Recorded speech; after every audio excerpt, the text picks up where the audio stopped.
যারা বাসা বাড়িতে কোয়েল পাখি পালন করতেছেন ডিমের চাহিদা পূরণের জন্য, বাচ্চাদের খাওয়ানোর জন্য বা নিজে খাওয়ার জন্য, তো তাদের উদ্দেশ্যে বলছি, বর্তমানে এখানে দেখুন কোয়েল পাখি আছে 60টি এবং তারা ডিম পেড়েছে। লক্ষ্য করুন, এখানে 3টি, এখানে 2টি, 5টি, পিছনে আরেকটি, 6টি। 60টি পাখির মধ্যে প্রতিনিয়ত আমি 6টি করে ডিম পাচ্ছি।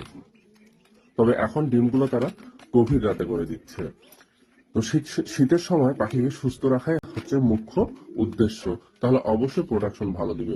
তো তাদের এখন আমি বর্তমান খাদ্য দিচ্ছি সোনালী স্টার্টার, শুধু সোনালী স্টার্টার দিচ্ছি। আগে লেয়ার লেয়ার এবং সোনালী স্টার্টার মিক্স করে দিতাম। তো এখন যেহেতু তাদের শীতকালীন সমস্যা বা ঠান্ডা লেগে যায়, ভাল লাগে না খেতে, মুখে রুচি ঠিক মতো থাকে না, এই জন্য আমি করছি কি শুধু সোনালী স্টার্টার দিচ্ছি। এতেও দেখা যাচ্ছে যে তারা ডিম প্রোডাকশনটা খুব আলহামদুলিল্লাহ ভালো দিচ্ছে। আপনারা চাইলে আপনাদের খামারে সোনালী স্টার্টারের পাশাপাশি লেয়ার লেয়ার 1 মিক্স করে খাওয়াবেন, তাহলে রেজাল্ট ভালো পাবেন আলহামদুলিল্লাহ। আর যে কাজটি করবেন, আমি কিন্তু এখনো পানি দেইনি, আমি কিন্তু এখন তাদেরকে কুসুম গরম পানি যেটা সেটা দিয়ে দেবো, এবং তারা মানে এই ঠান্ডাও তারা সুস্থ থাকবে।